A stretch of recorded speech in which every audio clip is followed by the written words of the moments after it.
She was standing in her own gallery, paint still drying on her wrists, when he walked through the door. And after 3 years of a man who had slowly, carefully taught her she was not worth choosing, Jae-hyun looked at her like she had always been the only answer to a question he never stopped asking. The painting was called Quiet Damage. Noelle hadn't planned the name. She had simply stood back at 2 in the morning, barefoot on the cold concrete floor of her studio, cadmium red dried to the inside of her wrists like old wounds, and looked at what she had made. A woman, half her body dissolved into dark water, one hand still reaching upward toward a light she hadn't quite touched yet. The name had come the way the truth always comes. Quietly and all at once. Quiet Damage. Yes, that was exactly right. It hung now in the center of her Atlanta gallery, pigment and bone, positioned beneath a single soft overhead light that made the red bleed into amber when the afternoon shifted. For people had asked to buy it this week. She had smiled at all 4 of them and said it wasn't available. Her assistant Temmie had pulled her aside after the last one. A collector from Buckhead with a very serious checkbook, and given her the look. The one that involved raised eyebrows and a slow exhale and absolutely no words because no words were necessary. "I know," Noelle had said. "Do you?" Temmie had replied. She knew. She needed the money. The gallery's 3rd quarter had been its best yet, but the lease renewal was coming, and the building's owner had ideas about the new rate that made Noelle's stomach tighten every time she thought about it. She was not struggling. Not exactly. But she was the kind of not struggling that required constant, careful management. The kind where one unexpected thing could shift the entire equation. But Quiet Damage was not for sale. Some things you make to eat. Some things you make because if you don't make them, something in you goes silent in a way that frightens you. That painting was the second kind. Selling it would feel like selling the only honest record of the last 3 years of her life. And she wasn't ready to let someone hang that in their living room and call it decor. She was in the back now, the workroom that smelled permanently of linseed oil and stretched canvas, and the faint sweetness of the jasmine candle she kept burning on the shelf above the supply cabinet. A new canvas was half-stretched across the work table. She was rolling her sleeves up, pulling her locks back with a piece of cloth she'd cut from an old shirt, when her phone buzzed against the table. She looked at the screen without picking it up. "Daniel." She let it ring. It buzzed again, then a 3rd time. Then the texts began arriving like something persistent that had learned it couldn't come through the front door and was trying the windows. "You left your charger here. I can drop it off. The gallery closes at 9, right? I'll come by. Noelle, I just want to talk. Stop doing this." She read all 3 without expression. Then she turned the phone face down, picked up her palette knife, and went back to work. Stop doing this. As though she was the one who kept showing up. As though the 4 months since she had ended things had been some kind of dramatic performance she was staging for an audience. Daniel had a particular genius for reframing reality, for taking any situation, no matter how clearly it reflected his own behavior, and rotating it just slightly until it looked like her fault. She had spent 3 years in the gravity of that genius. 3 years of being told she was too sensitive, too quiet, too in her head, too unavailable, too demanding, not demanding enough, too much, not enough, simultaneously. Somehow, she was 38 years old. She had a gallery she had built from a savings account and 18 months of terrifying uncertainty. She had paintings on walls in 4 cities. She had Temmie and her best friend Jade, and her mother's voice on the phone every Sunday morning. She had a life, but somewhere in the last 3 years, Daniel had convinced her that life wasn't quite enough, that she wasn't quite enough. And the truly devastating thing, the thing she was still working through, still painting through, was how quietly she had agreed with him, how she had nodded along slowly, like a woman falling asleep at the wheel without realizing the car was still moving. She pressed the palette knife into the new canvas and started to work. What does it feel like when someone slowly convinces you that you are less than you are? Have you ever been there? Tell me in the comments and drop what city or country you're listening from. You are not alone. 600 miles north, Jae-hyun Seo sat at the head of a table that men prayed they would never be summoned to. The room was on the 42nd floor of a midtown Manhattan building that officially existed on paper as a property investment firm. The 11 men seated around him knew better than to think of it that way. The space was deliberately muted, charcoal walls, a long dark table, and rain moving against the floor-to-ceiling glass in slow, indifferent sheets. No art on the walls. No warmth anywhere. The room felt like a decision that had already been made. Jae-hyun was 26 years old. In a different life. In the life most 26-year-olds were living. He might have been finishing a graduate degree, or figuring out his rent, or deciding what kind of man he wanted to become. In this life, he had already decided. The decision lived in the way he occupied a room. The particular stillness of a man who had learned very early that visible emotion was a liability, and had spent the years since transforming that lesson into something almost architectural. Dark eyes that cataloged everything and disclosed nothing. A jaw set with the quiet finality of someone who had already considered every angle before the conversation began. He wore charcoal, always. No watch. No rings. Just the small jade ornament in his left jacket pocket, worn smooth at the edges from years of being turned between his fingers in private moments. He was not touching it now. He didn't need to, but knowing it was there was enough. The man 2 seats to his left was named Choi. Choi had been skimming distribution margins for 6 months under the assumption that the numbers were too large and the operation too broad for anyone to notice a careful hand at the edges. This assumption had been incorrect. Choi was sweating in a way that had moved past professional and into something deeply, personally uncomfortable. I can explain the... No, Jae-hyun said, quietly, in Korean. The single syllable landed like a door closing permanently. His second, Ryan, who had been with him for 4 years and had seen quiet weaponized in more ways than most people could imagine, said nothing at all. He simply looked at the table. The meeting ended the way Jae-hyun's meetings always ended. Completely, efficiently, without spectacle. When the room had cleared, Ryan poured 2 glasses of whiskey and slid one across the dark wood. Atlanta, Ryan said. He placed a slim manila folder on the table. Pigment and Bone Gallery. 18 months old. Building a real reputation in the southern contemporary scene. A pause. The ex-boyfriend is escalating. I have a full brief. Something moved behind Jae-hyun's eyes. There, and then gone. How bad, he said. Ryan told him. Every detail. Jae-hyun listened, completely still, not a single interruption. When Ryan finished, Jae-hyun reached into his jacket pocket and closed his fingers around the jade ornament. He didn't take it out. He just held it there, hidden, the smooth stone cool against his palm. A carved brushstroke in pale green jade, small enough to disappear in a closed fist. Worn smooth at every edge from 7 years of handling. He had been given it on a narrow, rain-wet street in Seoul's Insadong Art District. 7 years ago, when he was 19 years old, and the empire he now ran was still only a dangerous idea in someone else's mind. She had been 31 then, an American artist on a 3-week residency, wandering the art district alone with paint-stained wrists and a canvas tote bag, and the kind of easy, unhurried curiosity that had made the whole street feel slower just because she was walking through it. He had nearly collided with her outside a supply shop. She had laughed, startled, and then genuinely amused. And he had felt something rearrange itself in his chest so quickly he hadn't had time to guard against it. They had talked for 2 hours in a tea house that smelled of cedar and old paper. She had shown him her sketchbook. He had told her more about himself than he had ever told anyone. Carefully edited, but more. And when she left, pressing the small jade ornament into his palm at the end of a street corner in the early evening, rain just beginning, she had said something he had never been able to set down. Keep it, she had said, folding his fingers closed around it with both of her hands. Artists are supposed to leave pieces of themselves in places. It's how we stay somewhere after we've gone. She had been gone within the week. Back to Atlanta. Back to her life. And he had gone back to his. To the organization that was already pulling him deeper. To the coldness that came with it. To the years of becoming exactly the man the world decided he needed to be. He had kept the jade. Every single day. We have business in Atlanta, he said. Ryan's mouth curved, the smallest possible movement. We do now, he agreed.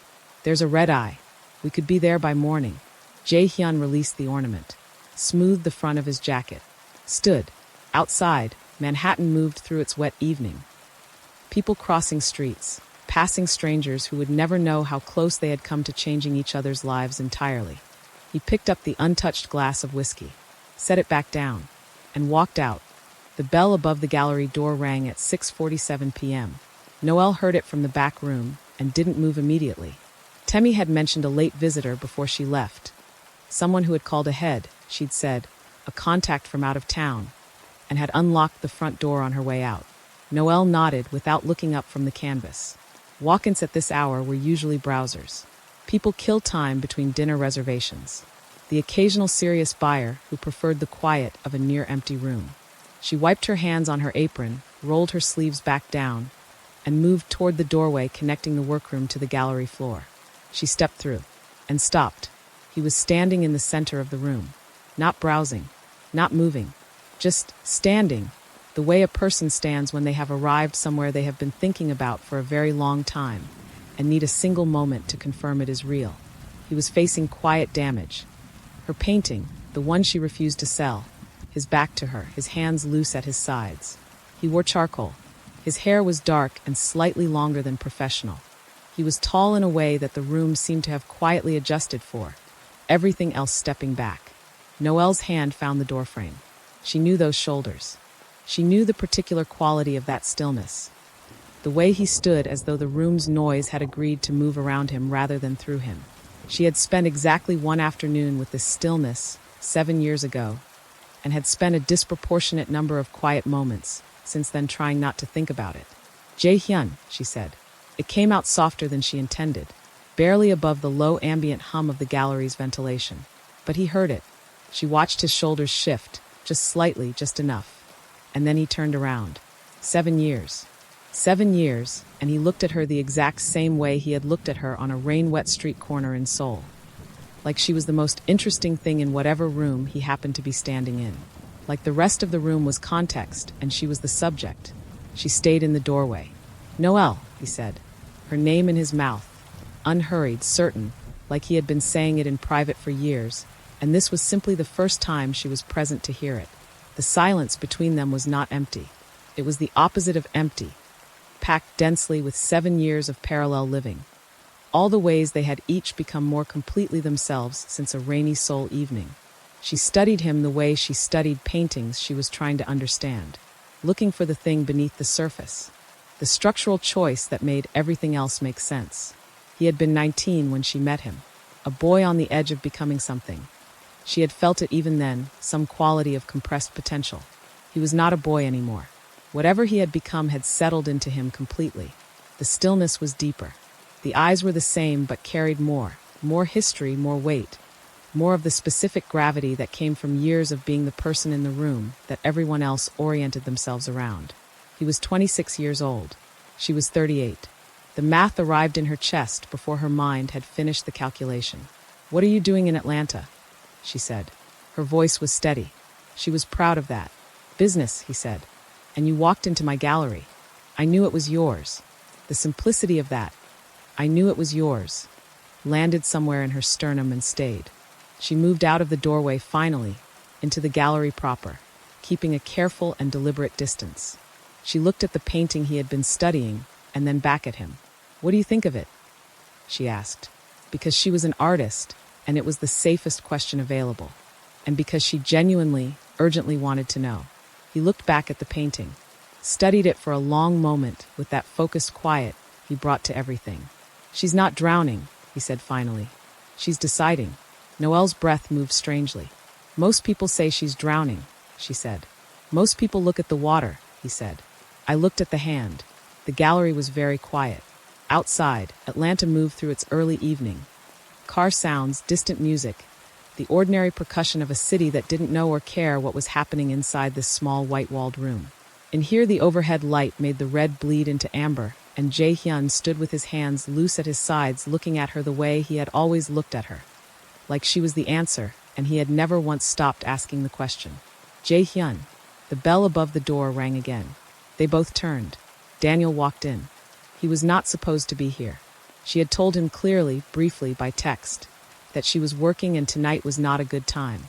But Daniel had never been particularly interested in what was, and wasn't a good time for Noelle. He operated on his own schedule, and had always treated her calendar as a suggestion he could override when the mood struck him.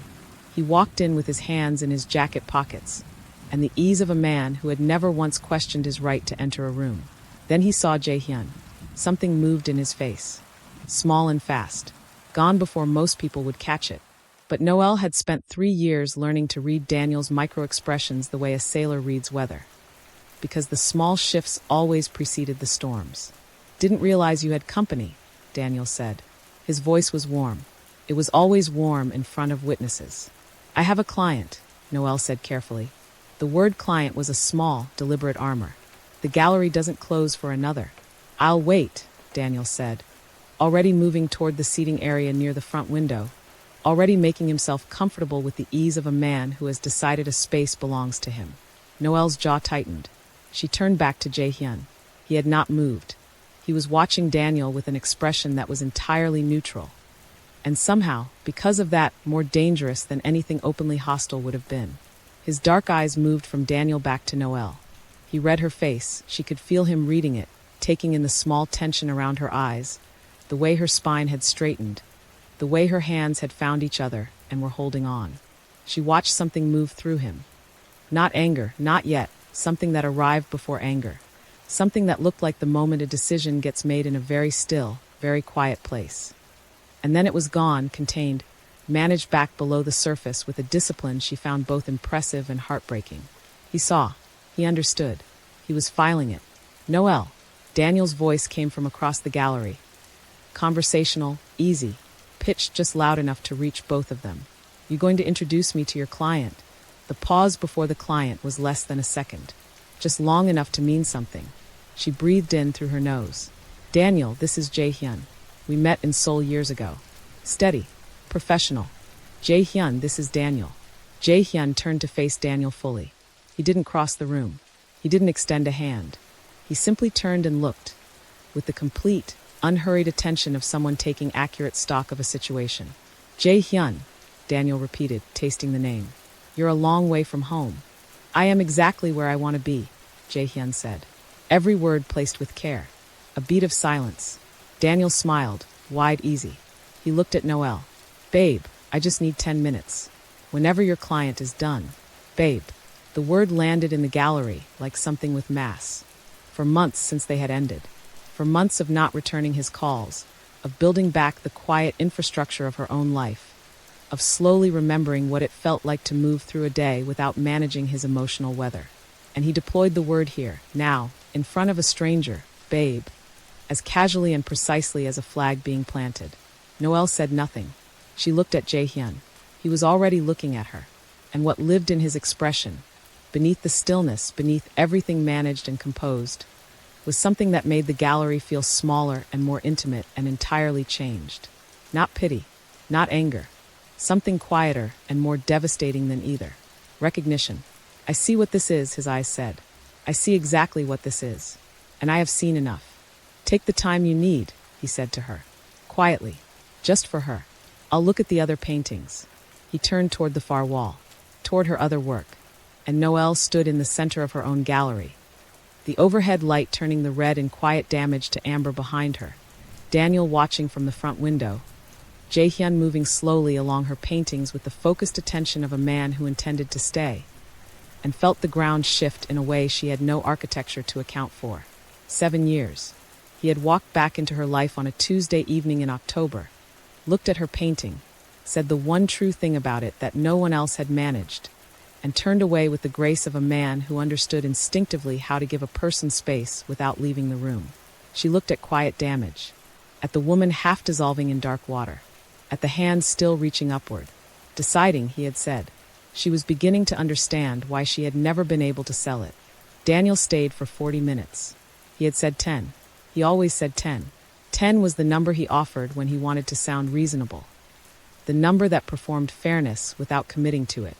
He sat in the seating area near the front window with his ankle crossed over his knee and his phone in his hand, patient in the way that a locked door is patient. Jae-hyun moved slowly along the far wall of the gallery, studying each painting with the same focused attention he had given quiet damage. He asked no questions. He made no noise. He was simply present, a fact in the room that Daniel kept glancing at and looking away from, which told Noelle everything she needed to know about what Daniel actually thought of him. When Daniel finally stood, he crossed the gallery floor toward her. His fingers wrapped around her forearm, just above the wrist. the grip light enough to look affectionate from a distance and firm enough to mean something up close. "Walk me out," he said. She walked him out. On the sidewalk, in the warm Georgia evening, he turned to face her with the smile already in place. "Who is he?" Daniel said. "Someone I met in Seoul years ago. He flew to Atlanta to look at your paintings. He has business here." "Noelle." He said her name with a patience that wasn't patience. It was the framing of an argument, careful and pre-built. "I'm not stupid." "I know you're not," she said. "Then don't talk to me like I am." The smile stayed. That was always the most disorienting part. The way everything underneath it could shift while the surface held perfectly still. "He's too young for you." "What is he, 22? 23. She said nothing. He released her arm, smoothed the front of his jacket. "I'll call you tomorrow.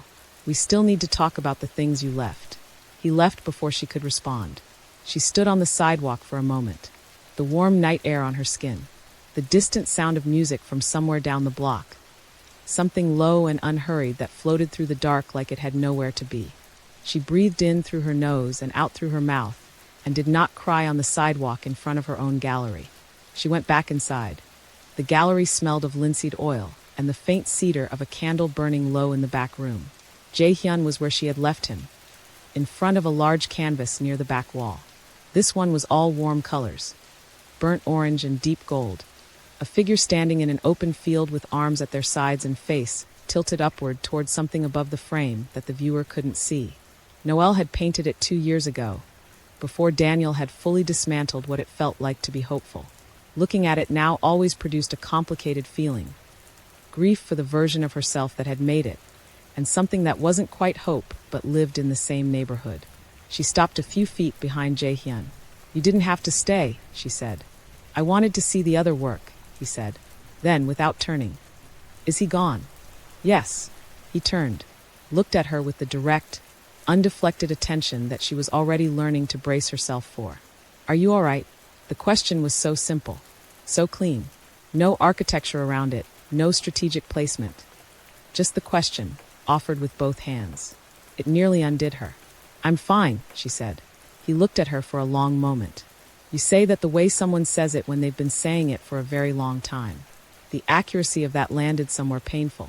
"Jae-hyun." She set her hands together in front of her. "Why are you really here?" He took the space the question deserved before answering. "I told you. Business. And the gallery? I wanted to see you.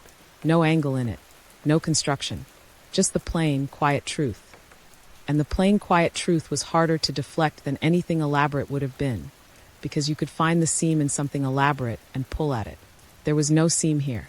She looked at him, really looked. 26 years old, and whatever he had become lived in him completely. Not worn like a costume, but grown into, the way certain people grow into exactly who they are meant to be ahead of any reasonable schedule. And he was looking at her like she was the answer to something. She had to stop this before it started. "Jae-hyun." She kept her voice gentle. "The way you are gentle with something you don't want to injure, but cannot keep. I'm 38 years old. I know how old you are. You're 26. I know how old I am. A beat. Then you understand what I'm saying." "I understand the words," he said. "I don't agree with the conclusion." She let out a slow breath. "Whatever you think this could be, it isn't realistic. We met once 7 years ago for one afternoon. You were 19. She gestured briefly at the quality of him. The composed authority, the life that had clearly been lived hard and deliberately.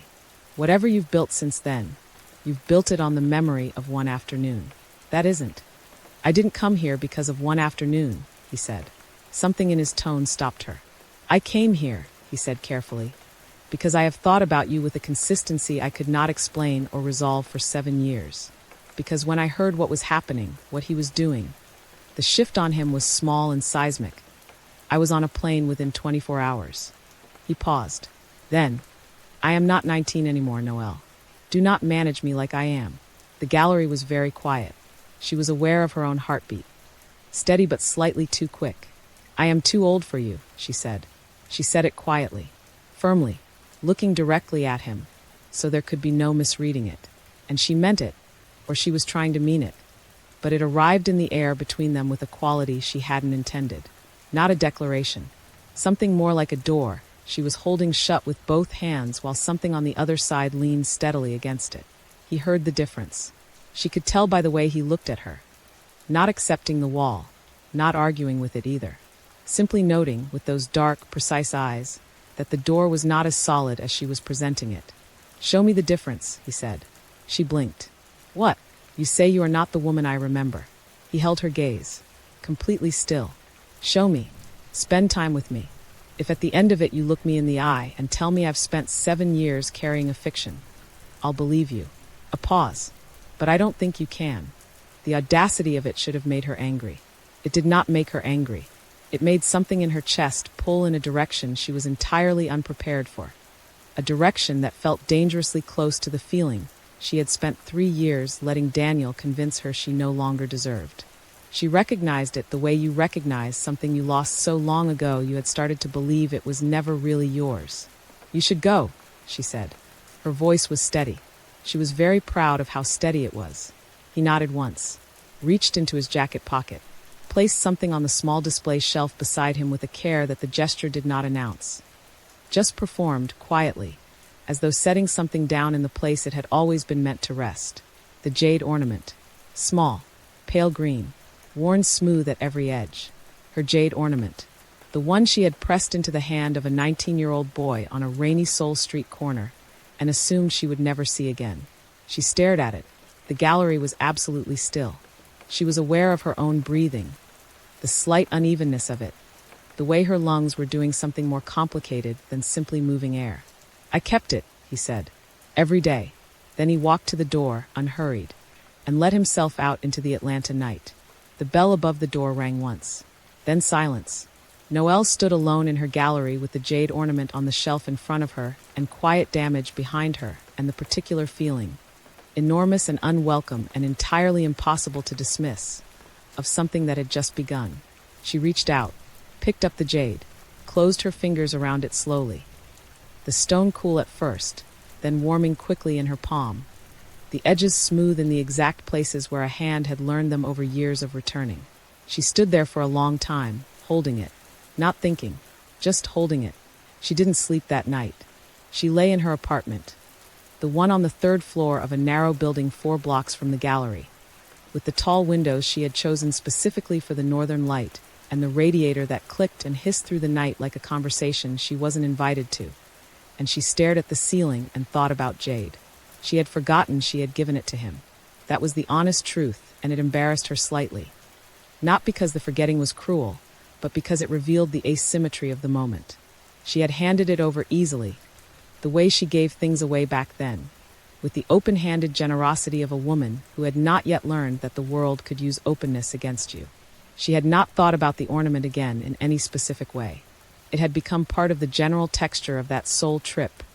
The cedar-smelling tea house, the rain, and the boy with the still eyes who had listened to her talk about color theory for an hour like she was saying something worth keeping. He had kept it for 7 years. She turned onto her side and looked at the jade on her nightstand. She had carried it home in her coat pocket without deciding to, her hand simply closing around it as she locked the gallery, and she had not put it down until she sat on the edge of her bed and realized she was still holding it. Outside, Atlanta murmured its nighttime sounds. A distant siren, a car with bass moving slowly down the street below. The wind was working at the edge of her window pane. Her phone was on the nightstand beside the jade. She knew there would be messages from Daniel. There were always messages from Daniel. A steady current through the evening that ranged from conciliatory to wounded to the particular cold precision he deployed when the warmer registers hadn't produced results. She had learned to read the progression. First the warmth, then the clouds, then the thing that came after the clouds. She closed her eyes, thought about what Jae-hyun had said. "Show me the difference." He had meant it. She had been in enough conversations with people who said things to produce an effect to recognize when someone said something because it was simply plainly true. He meant it the way he meant everything. Without performance, without angle, without the scene you could find and pull. She fell into a shallow sleep sometime around 2. The jade was still on the nightstand when she closed her eyes. When she reached for it in the dark, half asleep, her hand found it immediately. The call came at 6:14 in the morning. Her building's front desk. There had been an incident in the parking garage overnight, the woman said carefully. Her car, a 10-year-old Volvo she maintained with a devotion she reserved for very few things, had its driver's side window shattered.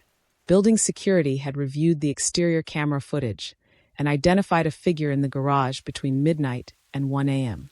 The police had been called. Noelle sat up. She knew, not because of instinct alone. Daniel had sent his last text at 11:48 p.m. from a location tag that placed him 4 blocks from her building.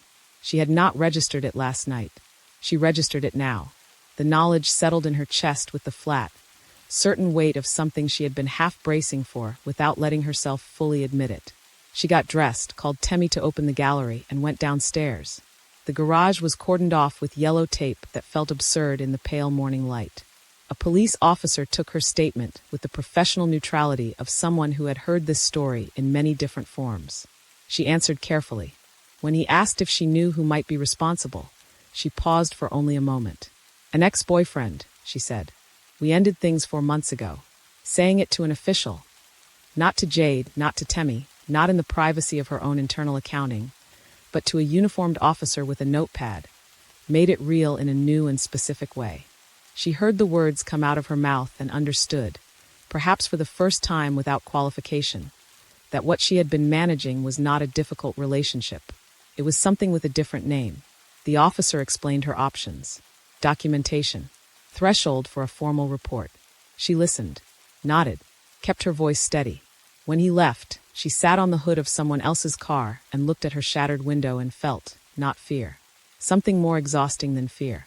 The specific weariness of a woman who has been managing someone else's instability for so long that her nervous system has forgotten what baseline calm feels like.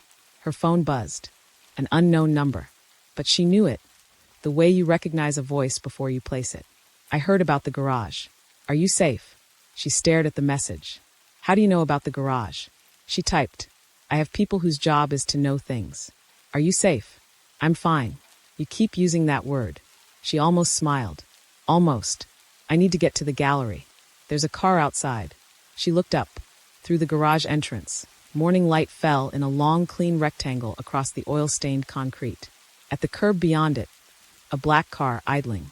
A driver looking straight ahead with the patience of someone who had been told to wait as long as necessary. She sat on the hood of someone else's car and thought about walls, about the cost of maintaining them, about the jade in her coat pocket that she had carried home without deciding to and reached for in the dark without thinking. She picked up her bag and walked toward the light. Jae-hyun was on the sidewalk outside Pigment and Bone when the car arrived. He had a coffee cup in each hand, and the unhurried quality of someone who had been standing in the same place long enough to have made peace with it. He wore the same charcoal as the night before. The morning cool had not apparently troubled him. He held out one of the coffees as she stepped out of the car. She looked at it. How do you know how I take it? I don't, he said. I got it black. You seem adaptable. That is an extremely confident assumption. Yes, he agreed, without visible concern about this. She took the coffee, and there it was, the almost smile.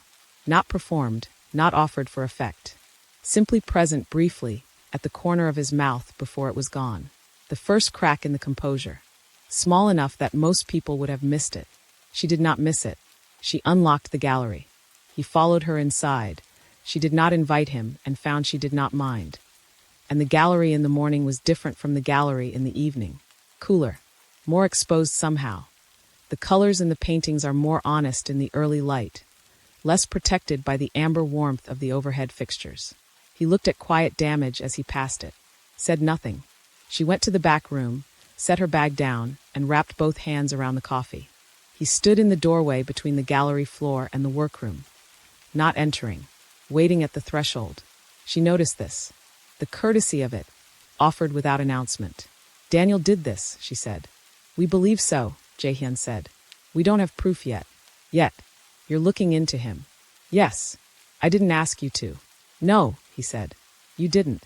She turned to face him. Jae-hyun, I don't need. He is escalating, he said, with a quiet evenness that made it more serious than anger would have. What happened last night was a message. People who send messages like that don't stop at messages. He held her gaze. I need you to not be somewhere he has easy access to. Tonight. She looked at him. You're asking me to leave my apartment. I have a residence in Buckhead. It has security your building doesn't have. You would have your own space, your own room. I am not asking for anything except that you are somewhere he cannot reach. A pause, brief, careful. One night. That's all I'm asking. The sincerity of it. The complete, uncomplicated absence of agenda in it. She looked at the workroom around her. The linseed oil smell, the half-stretched canvas on the work table, and the jasmine candle unlit on the shelf. The ordinary evidence of her ordinary life. Then she thought about yellow tape in a parking garage and a location tag at 11:48 p.m., and the name she had given the police officer this morning that had made something real in a new and specific way. She picked up her bag. One night, she said. Something moved in Jae-hyun's expression. Not the almost smile this time. Something quieter and more private than that. There and gone before she could fully read it. One night, he agreed. The residence in Buckhead was not what she had prepared herself for. She had expected something that announced itself, cold and deliberate, a space that matched the charcoal and the composed authority, somewhere that felt like a position. What she found instead was warm wood floors and bookshelves along an entire wall. Real books, red books, spines creased at different rates from years of returning. A large window in the main living space looking out over a garden tended with genuine care. A small bowl of persimmons on the kitchen counter that glowed faintly orange in the afternoon light, like something from a painting. And on the wall opposite the bookshelves, 3 paintings. Not prints, not decorative coordination. Paintings. Originals, each hung with the specific attention of someone who had thought carefully about placement and light, and what it meant to live with a piece of work every day. She moved toward them slowly. The first was Korean, a landscape, ink on silk, traditional in form but restless beneath the surface. The second was abstract, European, and deeply colored. The third was small, maybe 12 inches by 14. A street scene, rain, figures blurred by motion, and a tea house visible through a smear of cedar-colored light in the background. She stopped. It was soul. Not just any soul, her soul. The specific street. The specific quality of evening light on wet stone in Insadong. The tea house was rendered in exactly the warm blur of her memory of it. She knew every brushstroke. She had made every brushstroke, alone in her Atlanta studio the week after she came home, still full of the trip, working fast because she was afraid the feeling would leave before she could catch it. She had sold it to a small gallery in Insadong because leaving it there had felt right. She had never known who bought it. She turned around slowly. Jae-hyun was watching her from across the room, hands loose at his sides. Still in the way that meant he was feeling something. He was not going to perform. "Where did you get this?" she said. Her voice came out quieter than she intended. "A gallery in Insadong," he said. 6 years ago. The title was October, Insadong Rain. He paused. "I recognized the street." She looked back at the painting, at the tea house in the background, rendered in her own hand, in her own colors, from her own memory of a cedar-smelling room where a 19-year-old boy had listened to her like she was saying something worth keeping. She had left a piece of herself in soul the way she always did. Through the work, through the painting, through the things she made to stay in a place after she was gone. He had found it. He had taken it home. She pressed her fingers lightly against the bottom edge of the frame. Not gripping, just touching, the way you touch something to confirm it is real. "Your room is the second door on the left," Jae-hyun said quietly behind her. "There are towels in the bathroom." A beat, the length of something being decided. "I'll be in the kitchen if you need anything." Or not. Either way. Or not. Either way. Not "I'll be here." Not the performed availability of a man managing a situation. Just the genuine, unstrategic offer of presence without obligation. Take it or leave it. He meant both equally. She heard him move toward the kitchen. She stayed in front of the painting. Outside the large window, the garden was turning gold in the late afternoon light. The persimmon tree in the far corner dropping its last fruit onto the stone path in small, unhurried intervals. The room smelled faintly of cedar and old paper, which was not possible, which was the smell of a tea house in Seoul 7 years ago, which was, she understood, simply what this room smelled like. What this man's life smelled like, in the private hours when no one was watching. She stood there until the garden went amber, then dark. Then she picked up her bag, carried it to the second door on the left, and went inside. She couldn't sleep. The room was genuinely comfortable. The bed wide and firm, the sheets cedar-scented, the window looking out over the dark garden where the persimmon tree was a quiet shape against the amber city sky. No radiator clicking, no street bass, just stillness. The kind of stillness she had forgotten was possible inside four walls. That was the problem. She had been running a low-grade management operation for so long, managing Daniel's moods, managing her reactions to his moods, managing the gap between the story she told people and the one she was actually living. That stillness had stopped feeling like rest. It felt like a pause before something arrived. Her nervous system did not know what to do with a room that simply asked nothing of her. She sat up, pulled on the paint-flecked gray sweater she wore in the studio when mornings were cool, picked up the jade from the nightstand. She had set it there when she unpacked, without thinking, the way you set down something that belongs within reach, and carried it with her out of the room. The kitchen light was on. Jae-hyun was at the counter with his back to her, sleeves rolled to the elbows, filling a kettle with the quiet efficiency of a man who had made his peace with sleeplessness long ago. He had changed out of the charcoal, dark shirt, gray pants, and the absence of the jacket made him look closer to his actual age. Not younger exactly, just less constructed, more himself. He heard her and looked over his shoulder without surprise. "Tea," he said. "Please," she said. She sat at the kitchen island. He set a mug in front of her, green tea, fragrant and slightly grassy, the warmth moving through her palms the moment she wrapped her hands around it. He settled on the stool across from her with his own mug and said nothing, which was the right thing. The silence between them was the good kind, the kind that had room in it. She looked at the persimmons in the bowl between them, at the garden beyond the window, dark and still, at her own hands around the mug. "Can I ask you something?" she said. "Yes. What exactly do you do?" She held his gaze. "I know what Ryan's file implies. I know what the way men look at you in a room implies. I want to hear it from you." He turned his mug slowly on the counter. Then he looked at her with the directness that was simply how he existed. "I run an organization," he said. "It operates in spaces that are not always legal. I make decisions that have consequences." A pause. "I am not going to make it sound like something it isn't, but I am also not going to make it sound worse than it is." "Are you dangerous?" she said. "To people who give me reason to be," he said. "Not to people I care about." She believed him. She wasn't entirely sure what that said about her judgment, but she believed him, and the believing felt different from the way she had believed Daniel. It felt like recognition rather than persuasion, something her body confirmed before her mind could debate it. She set her mug down. "I need to tell you about Daniel," she said. She hadn't planned to tell him all of it. She had the edited version ready. The responsible contained summary she gave when the topic was unavoidable. "We were together for 3 years. It wasn't healthy. I left. I'm working through it. Clean. Adequate. Enough for most conversations." But it was 2 a.m. and Jae-hyun was sitting across from her with his sleeves rolled up and that complete, unhurried attention he gave to things. The kind that made you feel the room had contracted to just this, just now, just what you were about to say, and the edited version wouldn't come. What came instead was the truth. She told him about the beginning, how Daniel had been charming in a way that felt, after years of men who weren't particularly interested in her interior life, like being found. He had asked questions and remembered answers and made her feel, in those first months, like she was finally in focus for someone. She had confused being studied for being seen. She understood that now. She hadn't then. She told him about a specific night, 8 months in, a Tuesday. Nothing significant about the date except that it was the first time she understood the shape of what she had gotten into. She had shown Daniel a new canvas, something she was proud of, something that had cost her.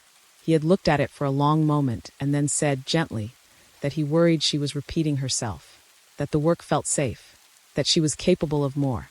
She thanked him. She had actually thanked him.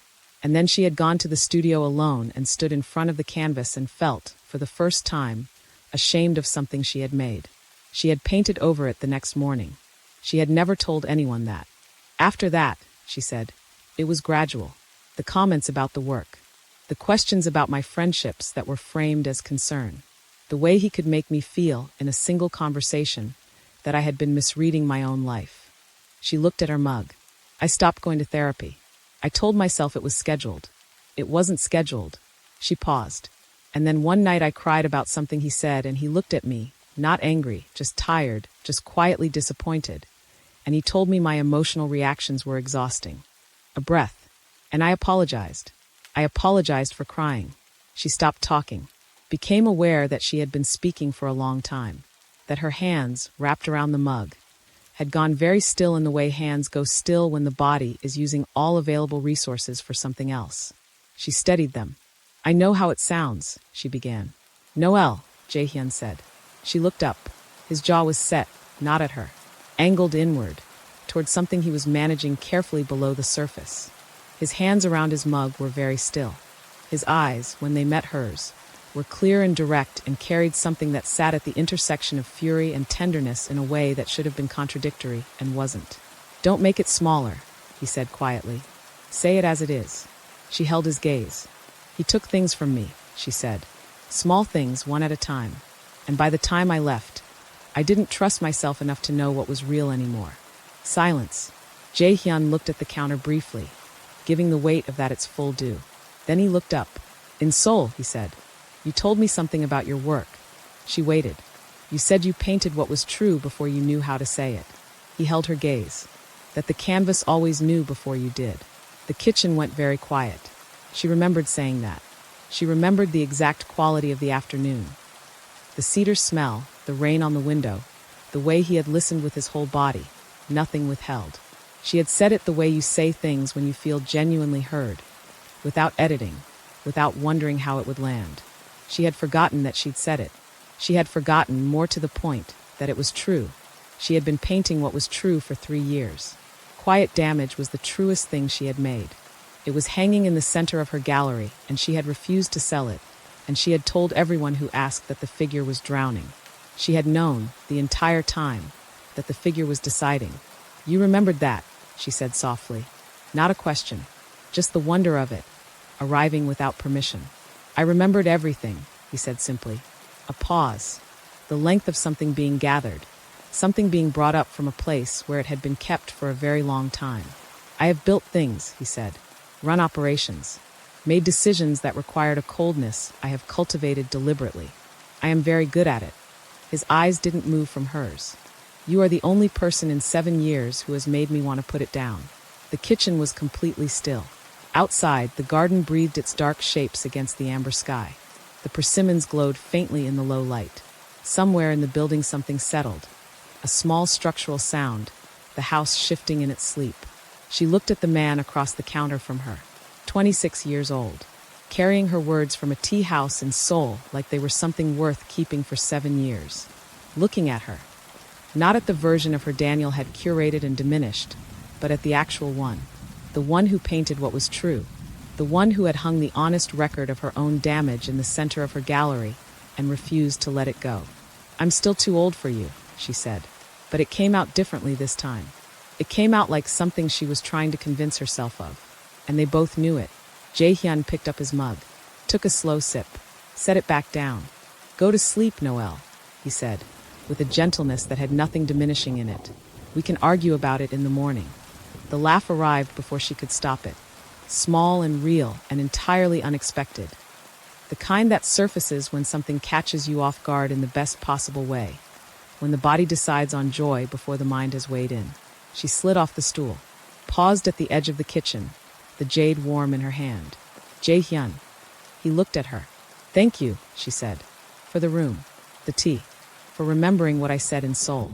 He held her gaze for a moment. Something in his expression, beneath the composure, in the unguarded place she had now seen twice, was open in a way she suspected very few people had ever been allowed to see. Always, he said. She went back to her room, set the jade on the nightstand, lay down, and this time, in the cedar-scented quiet of a room that asked nothing of her, she slept. She woke to the smell of butter in a hot pan, not the vague suggestion of food through a wall. This was immediate, specific, the low sound of a radio playing somewhere in the apartment, something instrumental that moved through the hallway and under her door like it belonged there. Morning light through the garden window, the persimmon tree casting long, thin shadows across the stone path. She lay still for exactly 30 seconds, just existing in the morning, not reaching for her phone, not assembling the day's logistics, not checking the ambient temperature of her own anxiety to see what kind of day it was going to be. Just the cedar-scented sheets and the radio and the butter smell and the 30 seconds. Then she got up, pulled the paint-flecked sweater back on, and followed the smell to the kitchen. Jae-hyun was at the stove.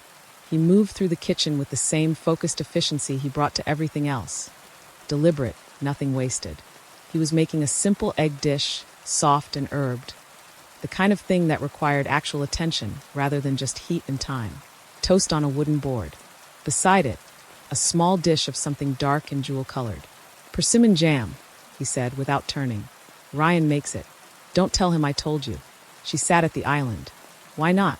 It conflicts with his professional image. She looked at the back of his head. Does yours? He glanced back at her then. Irreparably, he said. She laughed, a short, bright sound that surprised her, gone before she decided to allow it. He turned back to the stove and she could see, from the set of his shoulders, that he was quietly, privately pleased. She wrapped her hands around the green tea he had apparently prepared in anticipation of her arrival and looked out at the garden, the persimmon tree, the careful stone path. The hedges were trimmed with the attention of someone who found genuine satisfaction in the maintenance of living things. You chose this house yourself, she said. Not a question. Yes. It doesn't look like what I would have expected. He slid the eggs onto 2 plates with the quiet competence of someone who had cooked alone long enough to make it an art. Set one in front of her. Sat across the island. What did you expect? She considered it. Something that looked like a statement. Homes shouldn't look like statements, he said. They should look like the person who lives in them when no one is watching. She looked at him over her plate. Who are you when no one is watching? He held her gaze, not rushing to it, taking the space the question deserved. Someone who makes eggs on Wednesday morning, he said. Someone who reads. Someone who has had the same jade ornament in his pocket for 7 years, because he doesn't know how to put down the things that matter to him. A pause. Someone who is sitting across from the only woman who has ever made him want to be known. The eggs were very good. She focused on them for a moment, because it was easier than looking at his face while he said things like that. The jam really is extraordinary, she said. Don't tell Ryan. I would never. After breakfast, she called Temmie. The gallery was fine, open, 2 early visitors, and a journalist confirming an interview for next week. The ordinary machinery of her ordinary life, running without her, which should have been reassuring and was mostly just clarifying. She had built something real. Something that kept working even when she was standing in someone else's kitchen in Buckhead eating persimmon jam and feeling, for the first time in 3 years, like she was not performing okayness, but actually experiencing it. How are you? Temmie asked. The specific emphasis meant she already knew about the car. I'm not at home right now, Noelle said. I know. Jade called me. She's furious about Daniel. I know. A pause. Are you safe? Noelle looked through the kitchen doorway into the living room, where Jae-hyun had moved to the bookshelves, pulling a volume out and turning it in his hands with the quiet pleasure of someone revisiting something familiar. Yes, she said, and this time the word was not a wall. It was simply cleanly true. She hung up and crossed the living room and stopped beside him at the shelves. He was holding a collection of Korean essays in translation, the spine worn at the top from repeated opening. He held it out without preamble. The 3rd essay, he said, about beauty in broken things. She took it, found the essay, read the first paragraph standing beside him at the bookshelf, and then kept reading, because the paragraph was beautiful and the morning had no particular urgency and neither of them seemed to be going anywhere. They ended up on the large sofa beneath the window, her with the essay collection, him with something pulled from the shelf, the garden visible through the glass in the warm late morning light that fell at an angle across the cushions and made everything amber gold and unhurried. The radio still played from wherever it lived in the apartment. Outside, a breeze moved through the persimmon tree, and the remaining fruit swayed once and was still. They read in parallel silence for nearly an hour. She looked up once and found him watching her. What? She said. Nothing, he said, looking back at his book. You read the way you paint. What does that mean? Like nothing else exists while you're doing it. She looked at the essay in her lap, then at him. You watched me paint. In Seoul. Through the supply shop window. For approximately 10 minutes, he said, with the particular precision of someone being accurate rather than defensive. Before I nearly walked into you. That is, she searched for the word. Observant, he offered. I was going to say something else entirely. I know, he said. And there it was, the almost smile. Easy and unhurried and more unguarded than the previous 2 times. As though the morning had worn down the last of the distance between the expression and the feeling behind it. She shook her head and looked back at the essay, and felt it clearly in the afternoon quiet. The specific warmth of being in a room with someone who sees you, not the managed version, the actual one. She had missed this. She hadn't known how much until right now, sitting on a sofa in the warm late morning light with an essay about broken things being seen. In the afternoon, she asked to use the small spare room off the hallway, north-facing light, a writing desk that could serve as a work surface. Jae-hyun said yes, and brought her a glass of water and left her to it without asking what she planned to make. She noticed this, not asking, the clean, uncomplicated respect for the privacy of the work before it existed. She opened her sketchbook, let her hand move without directing it. She drew the kitchen, the persimmons in the bowl, the 2 mugs, and the window with the garden beyond. She drew the bookshelves with the specific texture of red books, the irregular spines worn at different rates. She drew the persimmon tree, the small fruits like lanterns. Then, without deciding to, she drew him. Not a portrait, just the shape of a man at a stove with his sleeves rolled up. The suggestion of stillness in the set of his shoulders. The quality of someone completely present in the ordinary moment they were in. She looked at what she had drawn for a long time. The line of his shoulders, the rolled sleeves, the way she had rendered the stillness. Not as absence, but as choice, as something actively maintained, a decision made continuously. She had drawn it accurately. She had drawn it the way she drew things she understood. Then she turned the page, wrote something in the center of the blank space. 3 words, small and deliberate, pressed into the paper with a certainty that surprised her. She looked at them for a moment. Then she closed the sketchbook, set both palms flat on the cover, sat with it in the north light until she heard him knock at the open door an hour later. He leaned against the frame with 2 glasses of water, looking at her the way he looked at her paintings. "Productive?" he said. "Surprisingly," she said. He crossed the room and set a glass on the desk beside her, glanced at the open sketchbook, not reaching for it, just glancing. She could close it and he would not pursue it. She knew this with the certainty her nervous system offered ahead of her conscious mind. She left it open to the drawing, not to the page with the words. That page was hers for now. He looked at the sketches, the kitchen, the persimmons, the bookshelves, the figure at the stove, the line of the shoulders, the rolled sleeves, the rendered stillness. He was quiet for a moment. "Is that?" he began. "It's a figure at a stove," she said, without looking up from the new page she had started. "It could be anyone." A pause. "Of course," he said. She could hear the almost smile in it without seeing it. They stayed like that for the rest of the afternoon. Her sketching, him reading in the corner chair he had pulled to a comfortable angle, the north light moving slowly across the room, the garden visible through the small window, and the persimmon tree perfectly still. That evening, after a dinner they made together in the slightly electric awareness of 2 people learning each other's rhythms in a shared space, they sat in the living room with the lamps on and the garden dark beyond the window. Noelle set her tea down. "I don't know how to do this," she said. "Whatever this is. I have been calibrated wrong for so long that I don't know if my instincts are reliable anymore." She kept her eyes on her hands. "I feel good today.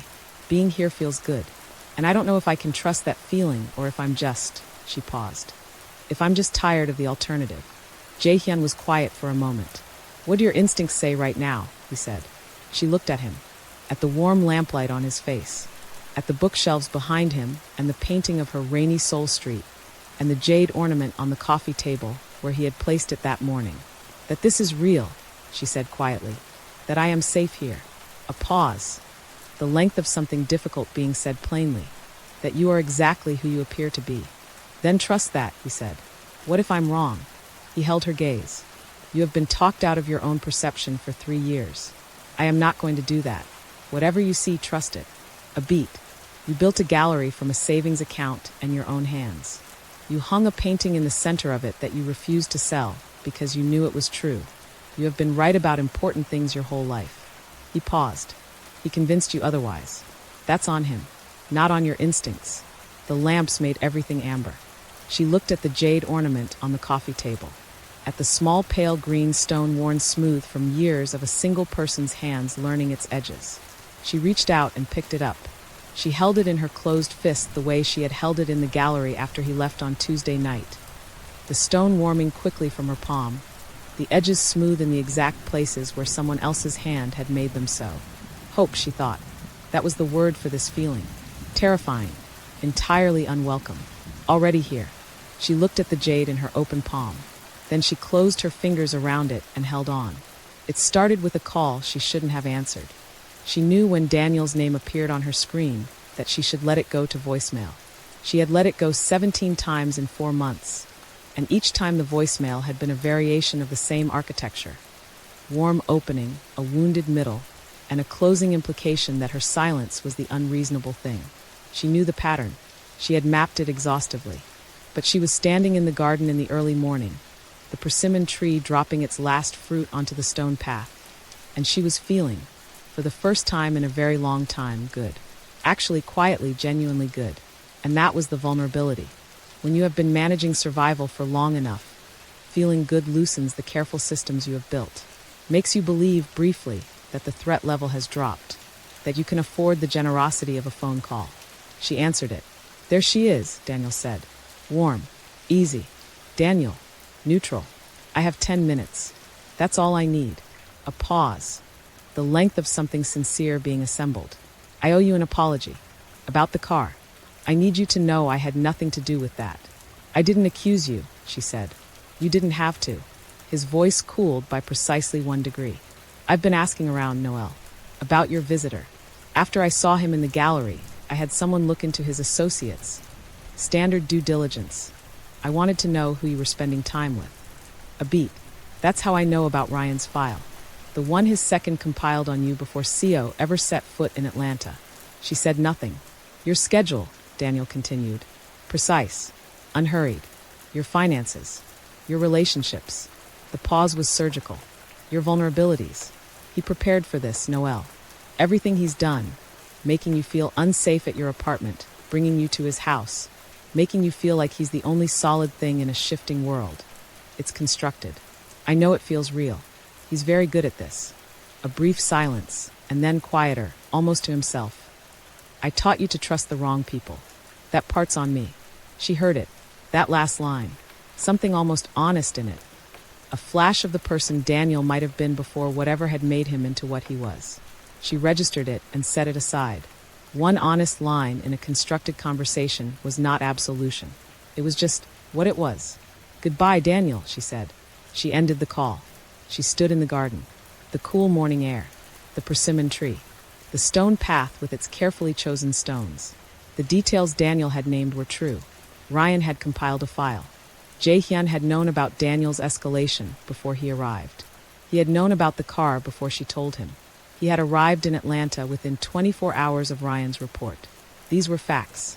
Individually, they meant one thing. Arranged the way Daniel had arranged them. They meant something else entirely. She understood this. She understood that Daniel was a man who built arguments the way she built paintings. Starting with something real and adding layers until the thing beneath was no longer visible. She understood it, and she still felt the doubt arrive, cold and familiar, settling into her chest like something that had always known where it lived. She went back inside. Jae-hyun was in the living room, on a call, standing at the window, speaking quietly in Korean. His posture carries the quality of a professional conversation. He heard her come in and turned briefly, and the look he gave her was the ordinary morning look, present, easy. Then he registered her face. The call ended in 2 sentences. What happened? He said. Daniel called. His jaw set. What did he say? She looked at him. In the living room around him. The bookshelves, the paintings, her soul street on the wall, the jade on the coffee table. She had spent the last 24 hours finding all of this beautiful. She was now looking at it with different eyes and finding, horribly, that different eyes could construct a different story from the same materials. He told me about Ryan's file, she said. He said he found out about it through someone watching your associates, after he saw you in the gallery. Jae-hyun was still. He said you'd been tracking me, she continued. My schedule, my finances, my vulnerabilities. She kept her voice even. He said everything, bringing me here, making me feel unsafe at my apartment, was constructed. Deliberate. The file is real, Jae-hyun said. No hesitation. I know. Ryan compiled it before I came to Atlanta. I know that too. A beat of silence. Did you know about the car before I told you? She said. Yes. She looked at him. Why didn't you tell me you knew? Because I didn't want to frighten you before I could offer you somewhere safe to go. That's a management decision, she said. He held her gaze. Yes, it was. Jae-hyun. She set her hands together. I need to ask you something, and I need you to hear the whole question before you answer. She paused. Did you, in any part of this, engineer a situation in which I would feel I had nowhere else to go?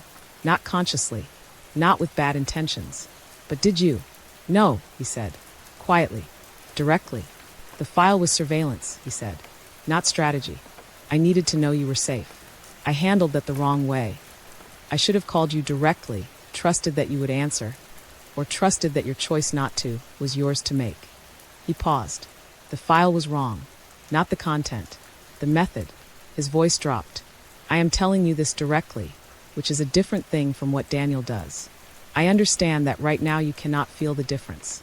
And I understand if that means you need to leave. She looked at him. Don't manage me, she said. He stopped. The words landed between them and stayed. She watched him register that she had turned his own act 3 words back on him, that she had found the exact phrase, and that it had arrived not as an accusation, but as a statement of equal footing. His expression shifted, something moving through it that was not quite shame and not quite recognition, but lived between the two. The room was very quiet. You're right, he said, quietly, completely. I am not. Her voice caught slightly. She steadied it. I am not accusing you of being Daniel. I know the difference between you. I do. She looked at her hands. But I have broken instincts, Jae-hyun. They break in both directions. The same damage that made me stay with him too long is the damage that could make me trust you too fast. And I cannot. She stopped. I cannot be someone who just moves from one man's careful management to another's without stopping to know the difference in my own body. Not again. Silence. Jae-hyun looked at the floor briefly. Then up. Then stop, he said. Right now. Take the time you need. He held her gaze. I will have a car ready. You can go back to your apartment or somewhere else. Whatever is safest. I won't follow you. A pause. The weight of something genuine in it. But I need you to know, before you go, that nothing I have done in the last 2 days was constructed. Not the tea. Not the painting on the wall. Not last night. His voice dropped. Not any of it. She looked at the jade ornament on the coffee table. At the Soul Street on the wall. The man standing in the morning light offering her the door, and meaning it. Her nervous system confirmed that he meant it, and she was trying very hard not to simply trust her nervous system. And the trying was the most exhausting thing she had done in 2 days that had contained several exhausting things. I need some time, she said. Take it, he said. She walked down the hallway, into the small north-facing room. Sat at the desk where her sketchbook was still open to the drawing of the figure at the stove. She looked at the drawing for a long time. Then she turned to the page with the 3 words she had written yesterday afternoon. Read them. Closed the book. Pressed both palms flat on the cover and sat in the north light and let the silence ask its question. When she had an answer, she stood up. The drive to the gallery took 11 minutes. Noelle knew because she counted. Not deliberately, but because her mind needed something concrete, and the minutes were available. Jae-hyun drove. She had expected Ryan, or one of the other composed men who existed at the periphery of his world. But he had taken the keys himself, and she had gotten into the passenger seat, and they moved through the Atlanta morning in a silence that was nothing like the easy silence of the sofa yesterday. This silence had edges. She watched the city through the window. The ordinary Wednesday in Atlanta. Coffee shops opening. A school bus waiting at a light with its stop sign extended, and a woman walking a dog that was very interested in something on the other side of the street. The world, doing its ordinary things, is entirely indifferent to the specific weight sitting in the passenger seat of a black car on Peachtree Road. How bad is this? She said, without turning from the window. Ryan says he came in alone, Jae-hyun said. Loud, not physical. Yet. Daniel doesn't get physical, she said. Then, after a pause that cost her something. Not with anyone but me. The car was very quiet. She felt Jae-hyun's attention shift toward her. A movement she registered without seeing, the way you register a change in temperature. She did not look at him. But she heard it, the slight change in his breathing, one controlled inhalation, and then the deliberate return to stillness. The sound of a man doing something very carefully with something he was not going to put down. "Noelle," he said. His voice was level. The specific levelness that she now understood was not absence of feeling, but the maximum containment of it.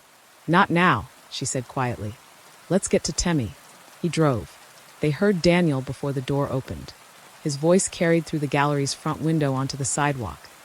Not shouting, never shouting, but projected at the precise volume of a man who wants an audience while appearing not to need one. Noelle pushed through the door first. Temmie was behind the front desk with her hands flat on the counter, and the expression of a woman who had been holding a professional line for longer than was reasonable and was very glad to see reinforcements. She met Noelle's eyes across the gallery with a look that said everything it needed to say in under a second. Daniel turned when Noelle came in. The warm smile arrived immediately. "There she is." His eyes moved past her to Jae-hyun, registering, recalibrating, the smile staying perfectly in place through all of it. "I came to check on the gallery. After the car. I was worried about you." "Temmie," Noelle said, "take your break." Temmie picked up her bag without a word. She paused briefly beside Noelle on her way past, not touching, not speaking, just a moment of deliberate proximity that said, "I see this. I'm here." Then she was gone. The three of them were alone. Daniel put his hands in his pockets, looked between them with the performance of mild, reasonable concern. "You came together," he said. "What do you want, Daniel?" Noelle said, "I want to know you're safe." He let that sit for a moment. The words so clean, so apparently genuine, that anyone who didn't know the architecture would have taken them at face value. "I want to know that you haven't traded one difficult situation for another because it felt like the safer choice." He looked at Jae-hyun. "I did some research after our call. The organization he runs, the reach of it, the methods, these are not small things, Noelle. The people he has hurt to build what he's built." He turned back to her. "I know I don't have moral authority here. I know what I've done. But I am telling you, as someone who knows you, that you are standing next to a dangerous man and calling it rescue." The gallery was very still. Noelle said nothing. Jae-hyun, who had been standing just inside the doorway since they entered, moved then. Not toward Daniel, not aggressively, simply forward into the room, into the gallery that was Noelle's, until he was standing beside her. Present, unhurried. He looked at Daniel. "You are right about one thing," he said quietly. "I am dangerous." A pause. The length of something precise being selected. "I have done things that cost people. I don't excuse that, and I don't hide from it." His eyes didn't move from Daniel's face. "What I will not do is stand in this room, in her room, in the gallery she built, and listen to a man who shattered her car window and spent 3 years being precise about what he did and didn't do to her, speak to her about danger." Daniel's jaw tightened, barely, briefly. "If you come near her again," Jae-hyun said, "in any form, her gallery, her apartment, her car, her phone, her people, I will respond with the same precision you have always relied on." Silence. Complete, specific silence. Daniel looked at him for a long moment. Then he looked at Noelle, and something happened in his face that she had not seen before in 3 years of learning to read him. Not the smile was gone. Not the calculation, that was gone too. What was underneath was smaller and quieter than either. A man who had run out of moves and knew it. A man looking at a woman he had spent 3 years making smaller and seeing, perhaps for the first time, that it hadn't worked. That she was still here. That she was standing in the center of her own gallery in front of her own paintings and looking back at him without flinching. He looked at quiet damage. The figure dissolving in dark water, the hand reaching upward. "I always thought it was drowning," he said, quietly, almost to himself. The figure in the painting. She said nothing. "I should have looked at the hand," he said. Then he walked out. The bell above the door rang once. The gallery was quiet. Noelle stood in the center of the room for a moment. She became aware of things in sequence.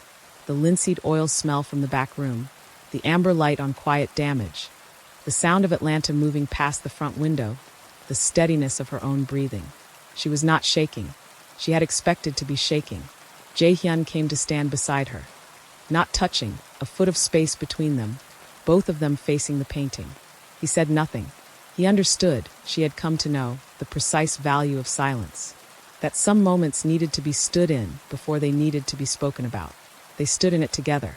"The first time you saw that painting," she said finally, "you said she was deciding." "Yes," he said. "Everyone else saw drowning." She looked at the figure, the dark water, the dissolving edges, the hand. "He just told me he should have looked at the hand." Jae-hyun was quiet for a moment. "What does that mean to you?" She thought about it. "That he knew," she said. "On some level, he always knew what he was doing. He just chose not to look." A pause. That's its own kind of answer. She turned away from the painting, looked at him. "In the car," she said. "I told you he was precise about what he did and didn't do." "Yes," he said. His voice is very even. "I need to say it more directly than that." She held his gaze. "He hurt me in ways that were calibrated to leave no record. For 2 years. And I stayed a year after that because I had been told enough times, in enough different ways, that it was what I deserved." She paused. "I am telling you this not as an explanation and not as an excuse. I am telling you because you asked me once to say things as they are. And this is how they are." Something moved through Jae-hyun's face. Quick and involuntary, there before the composure could catch it. His hand, at his side, closed briefly into a fist and then opened again. That was all. That was everything. "Thank you," he said. The 2 words are carrying more weight than 2 words should be able to carry. They stood together in the amber light of the gallery. "Noelle," he said quietly. "I know," she said. "You don't know what I was going to say." "You were going to say something true," she said. "You always do." He was quiet for a moment. Then, "I have wanted to say something true to you for 7 years. I have practiced it approximately never, because I don't do things I'm not prepared to finish." He looked at her directly, the composure down fully, the face beneath the face. "I would like to finish this, whatever this is. I would like to be the person who gets to know you. The version of you that paints at 2 in the morning and reads standing up and carries a piece of jade in her coat pocket without knowing why." A pause. "I am asking, Noelle. Not managing. Not constructing. Asking." She looked at him, at the gallery around them. Her work on every wall, every canvas made from the truest parts of the truest nights she had survived. At quiet damage behind her. At the jade in her closed hand, warm from her palm, smooth from his. She thought about the 3 words in the sketchbook. She thought about what it cost to mean them. "Ask me properly," she said. And there it was. Not the almost smile, not its restrained and careful predecessor, but the real thing. Unguarded, sudden, helplessly genuine. Arriving before he could compose it or contain it or decide whether to allow it. It made him look exactly as young as he was, and she found it. Standing in the amber light of her own gallery. The most disarming thing she had ever seen. He reached out, not for the jade, for her hand, the one holding it. Both of his hands closing around hers, the jade held between their palms, the stone warm and smooth between them. "Noelle," he said, "let me take you to dinner." She laughed, the real kind, surprised out of her, unguarded, filling the gallery with something that had not been in this room for a long time. Not performed, not managed, just hers. "That's your version of asking properly?" "We built it properly," he said. "Dinner first." She shook her head, still laughing, the laugh settling into a smile she did not try to compose or contain. "Dinner," she said. His hands tightened around hers. Just slightly, just enough. Outside, Atlanta moved through its ordinary Wednesday morning. The school bus gone, the woman and her dog gone, the city in motion in all its ordinary beautiful indifference. Inside Pigment and Bone, in the amber light, a woman stood in the center of her own gallery and held on. Have you ever had to choose between your fear and something real? Between what you've been told you deserve and what your heart already knows? Tell me in the comments. This is the moment that changes everything. The restaurant was not what she had prepared herself for. She had half prepared for something that made a statement. Somewhere with a name that required a reservation months in advance. Somewhere that announced itself the way his world announced itself. She had worn the deep green dress with the wide sleeves. The one Jade had told her made her look like a woman who had decided something. And she had stood in front of her bathroom mirror for a moment before leaving and actually looked. Not checked. Looked. At the woman looking back. 38 years old.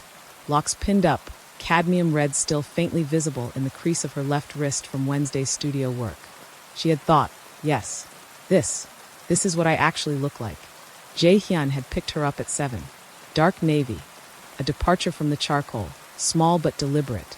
He had looked at her when she opened the apartment door with the same quality of attention he gave her paintings.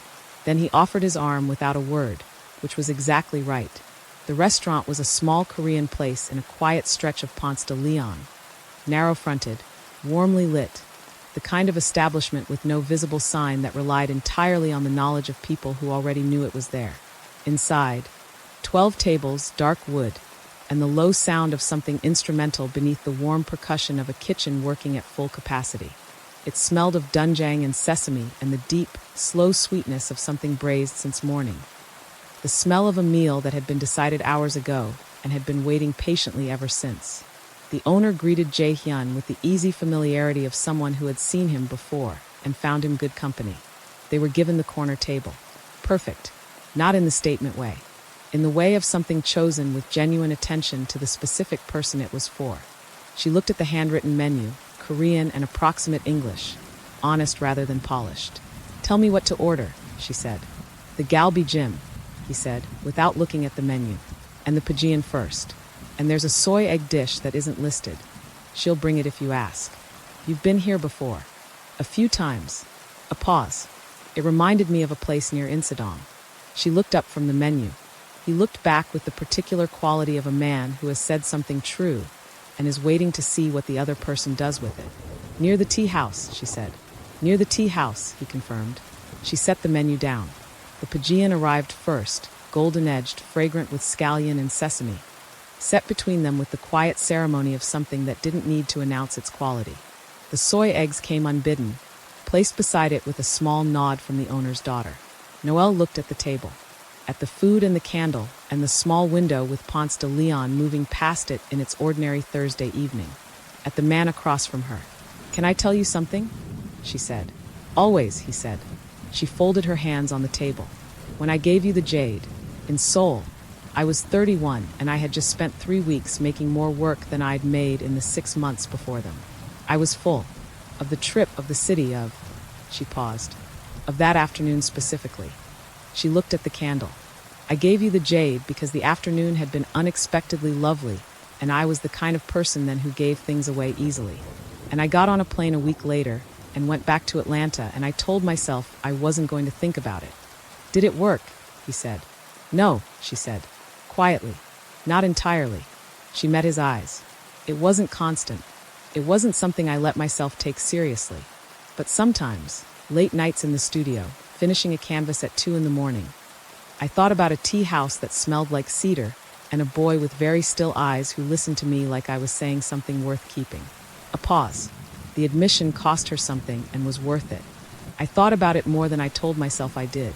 The candle moved in some small current between them. Jae-hyun looked at her for a long moment. "I went back," he said, "to Insadong. Once. For years ago." He turned his water glass slowly on the tablecloth. "I told myself it was to see the gallery where I bought your painting, to confirm it was still there." A pause. The length of something being admitted fully rather than partially. "It was not for the painting." "What was it for?" she said softly. He looked at her directly. "To stand on the street where I met you and understand why I couldn't put it down." A beat. "I didn't understand it any better afterward. But I stood there for a long time." The restaurant moved around them, plates arriving at other tables, a low conversation from the couple near the window, and the kitchen's warm percussion. Noelle looked at the man across from her and felt, with a clarity that arrived without drama, that she was sitting across from someone who had been moving toward her for 7 years through the ordinary machinery of 2 separate lives and had not once decided to stop. "And then Daniel happened," she said. "And then Daniel happened," he said quietly. "And by the time he was finished," she looked at the candle, "I had convinced myself that the woman from Seoul was gone, that the softness and the openness and the willingness to press a piece of jade into a stranger's hand because the afternoon had been lovely, that all of that was a casualty." She looked up. "I had convinced myself she was gone." Jae-hyun held her gaze. "She ordered the galbi jjim," he said. "She's still here." Noelle laughed, startled out of her, warm and unguarded, the sound of it filling their corner of the restaurant in a way that made the owner glance over from across the room with the small private smile of someone who has seen this particular kind of evening before and approves of it entirely. the galbi arrived. Short ribs braised until they released from the bone without resistance. Dark and complex. The kind of dish that required commitment from its maker and rewarded it fully. Noelle took one bite and set her chopsticks down. "This is extraordinary," she said. "I know," he said, quietly pleased.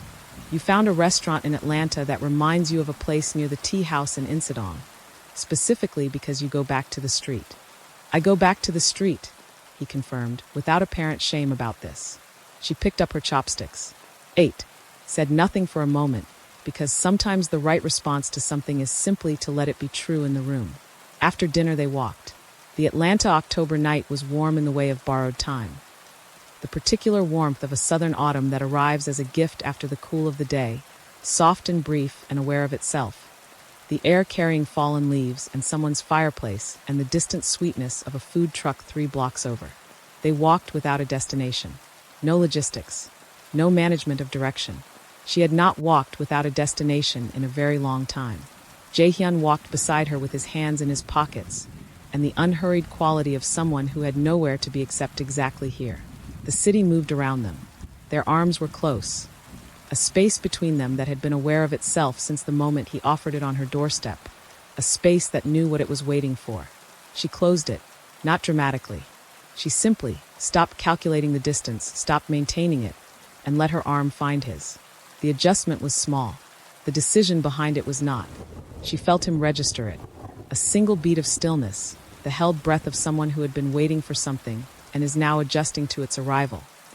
And then he settled, and she settled, and they walked through the warm Atlanta night as though they had been doing this for years and were simply getting back to it after a long interruption.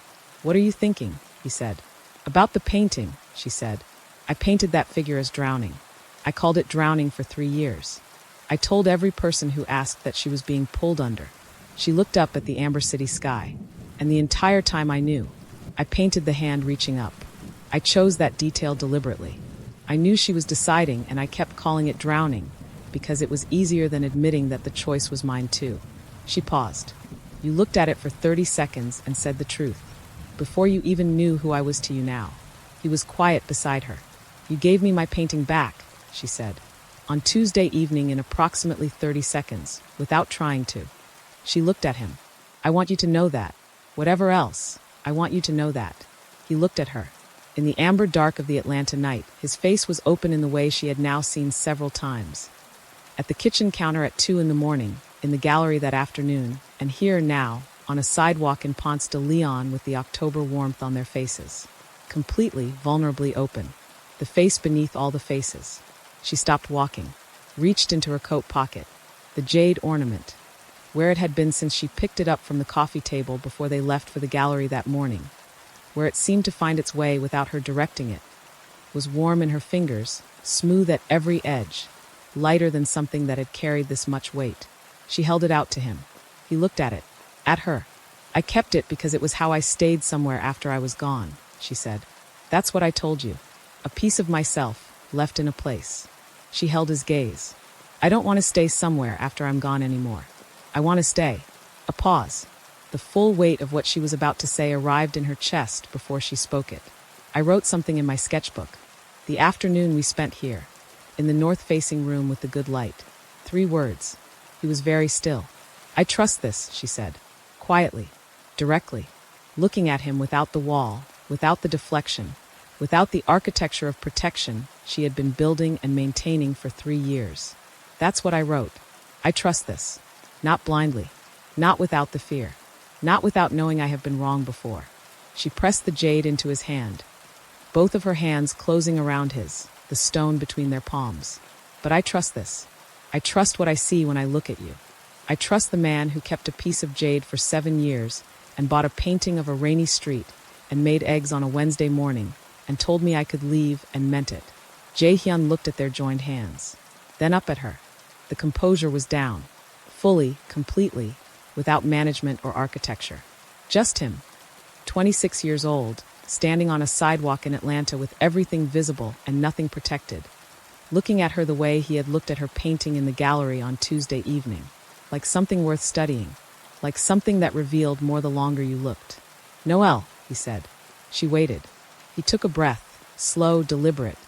The breath of a man who has been waiting to say something true for a very long time and is now, finally, in the exact right moment to say it. "Let me love you," he said. Simple, direct, without strategy or management or the careful construction of a man who had built himself into something that needed neither. Just the 4 words, offered with both hands at full cost. She looked at him, at the jade between their palms, at the amber sky, at the 12 years the world would have opinions about, and that felt, standing here on this sidewalk in the warm October dark, like the least interesting fact in the room. She thought about a figure in dark water, a hand reaching upward, a choice. She thought about 3 words in a sketchbook, pressed into the page with a certainty that had surprised her. She thought about what it cost to mean them, and what it would cost for the rest of her life not to. "Yes," she said, 1 word, but it landed like the first brushstroke on a canvas you have been afraid to begin. Committed, irreversible, the thing that makes everything after it possible.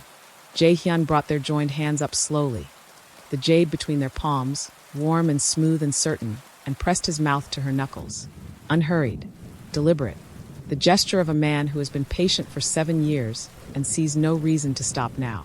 She felt it in the place behind her ribs where the quiet damage had lived. It felt like the beginning of repair. 3 weeks later, quiet damage sold. Noelle stood in the gallery on a Saturday morning looking at the empty wall. The single nail, the small rectangular absence of slightly less faded paint where the canvas had blocked the light for 18 months. She had stood in front of the buyer's offer for a long time before she signed it. She had looked at the painting and thought about what it had been made from and what it had done. Had hung in the center of her gallery and refused to be sold, and been the first true thing someone had said about her in 3 years. And she had thought, it has done what it was made to do. She had signed. Some things you make to survive. Some things, when the surviving is done, you let go. Temmie appeared beside her with 2 coffees, the raised eyebrow already in position. "You sold it," Temmie said. "I did. To the Buckhead collector?" Noelle looked at the empty wall. "To someone who was going to put it somewhere with good light." Temmie looked at her sideways. "Does this someone have a name?" "He does." "Is he the reason you've been coming in every morning looking like a woman who slept well for the first time in 3 years?" Noelle wrapped both hands around her coffee, looked at the nail on the wall, at the rectangle of slightly less faded paint, at the space where quiet damage had hung, the space that was now simply a wall waiting. She was already thinking about what to put there. Something new, something made from different material than the last 3 years. Something warm-colored and open-handed, burnt orange, maybe, or deep gold. A figure in a field with its face tilted upward towards something the viewer couldn't see, but could feel the pull of. Something that knew exactly what it was doing. "Temmie," she said. He's 26. Temmie went very still. Then she looked at the empty wall. At Noelle. Back at the wall.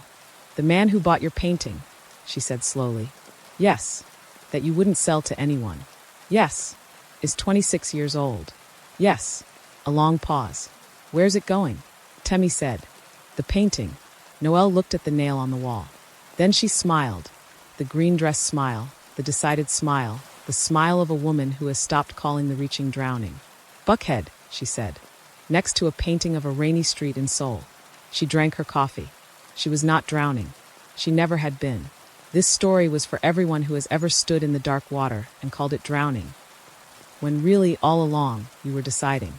If Noelle's journey touched something in you, if you have ever been slowly talked out of your own worth, or loved someone who saw you clearly when you had forgotten how to see yourself, I want to hear your story.